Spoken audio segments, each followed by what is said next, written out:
In this video I'm going to show you around P&O's biggest cruise ship, Arvia, so that you know exactly what kind of facilities they have on board. So let's get started.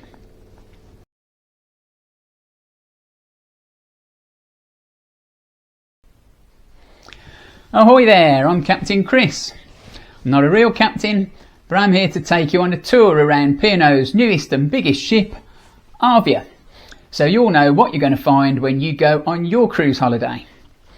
Arvia is absolutely massive, so it can take a while to find your way around, and if you want to save yourself a bit of money in the onboard shops, I've got a great tip coming up for you at the end, so stay tuned for that.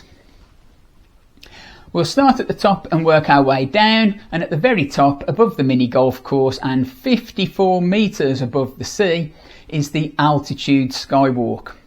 For £7.50 and $2.50 for kids, you're taught how to clip yourself on, and then you clamber across the 10 sections of the skywalk. Have I tried it? Not likely.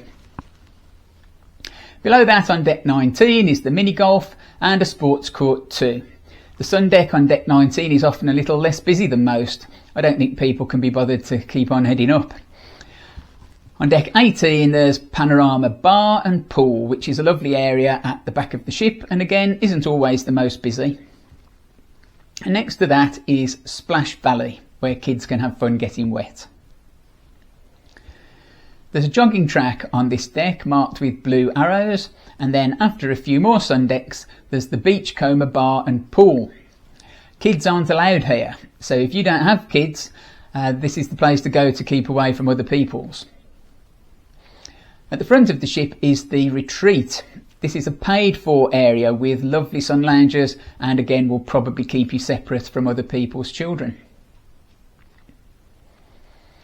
On deck 17 there's a sun deck at the back and then the games area with table tennis, deck quoits and so on, and then all the other kids facilities, surfers, splashers, scubas and the nursery.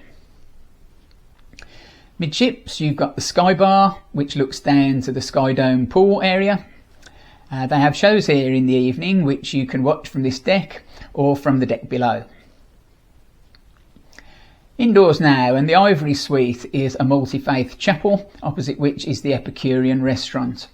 There are loads of restaurants on Arvia, and if you want to know which ones you should visit, I've posted another video about that, so why not check that out after you've seen this one. At the front end is the Crow's Nest with lovely all around windows. It was quiet here in the daytime but it filled up in the evenings, but it was a nice relaxed atmosphere in here and you should definitely give it a try.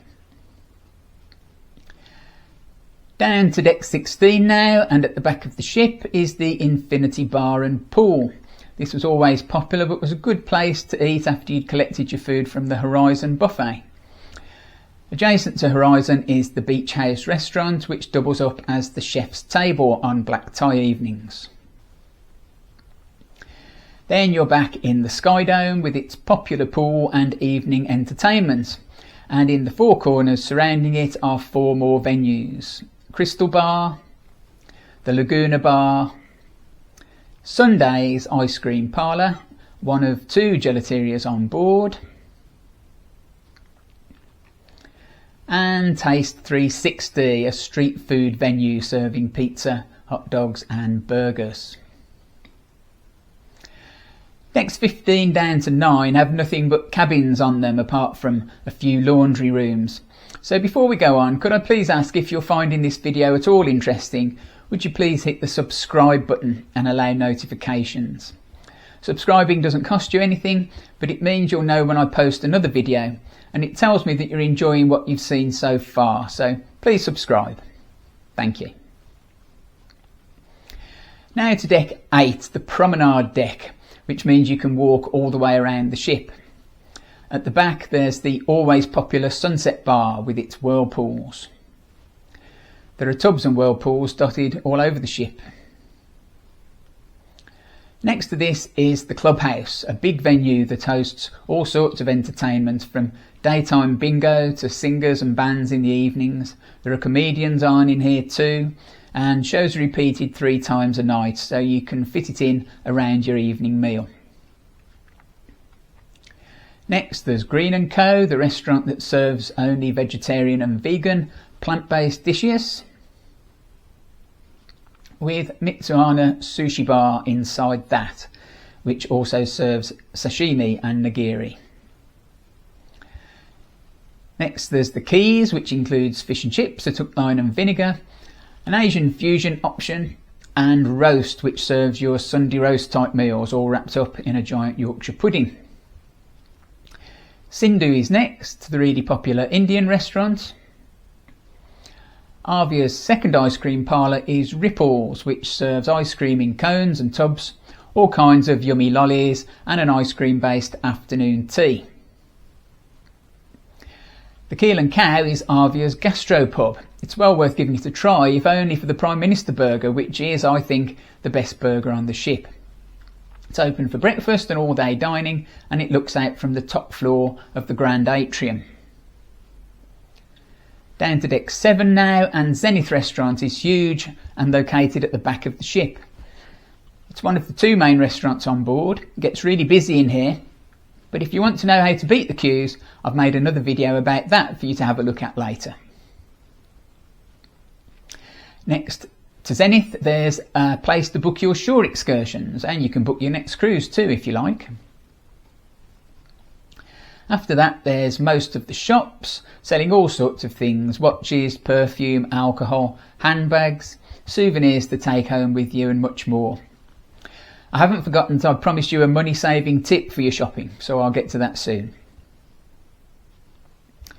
There's a photo gallery where you can order any photos that have been taken of you during your cruise. Then after reception you're back into the atrium again, and a dining venue called the Glass House and Cellar Door, with wines chosen by Ollie Smith. Brodie's Bar is huge and lively and has lots of games and quizzes to keep you entertained. And next to that is the casino, with all the usual card tables, roulette and fruit machines, if you're feeling lucky. Headliners Theatre covers decks 7 and 6 and has talks and presentations during the day and lively and entertaining shows in the evenings, and again they're often repeated 3 times a night. Down to deck 6 then, and Meridian is the other main restaurant directly below Zenith, with the staircase connecting the 2.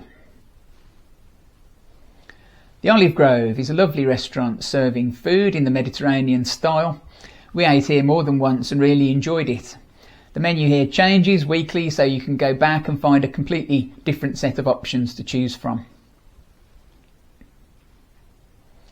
6th Street Diner is a modern retro American diner and is very popular with families. It looks really cool inside and serves everything from breakfast burritos to sticky pork ribs. It's well worth giving it a try. Anderson's Bar is a lovely cocktail bar with a distillery inside where they make their own gin. Some of the cocktails they serve there can't be found in any other bar on the ship. Ocean Studios is a 3-screen cinema, and it's also worth knowing that there are a huge selection of films available on the TV in your cabin, all free of charge. Mission Control is an escape room style game, but it's great inside because the screens and sound surround you and make you really believe that you're in a submarine. The 710 Club is a music venue with singers and bands on in the evenings, and there's piano music to listen to in the Grand Atrium, which covers 3 floors from deck 6 to 8. There's loads of seating all around, and sometimes there are aerial displays by performers dangling from the ceiling by ropes. It's a great place to unwind at the end of the day, and there are huge windows from top to bottom, so you can watch the sea go by and maybe spot a dolphin. We did.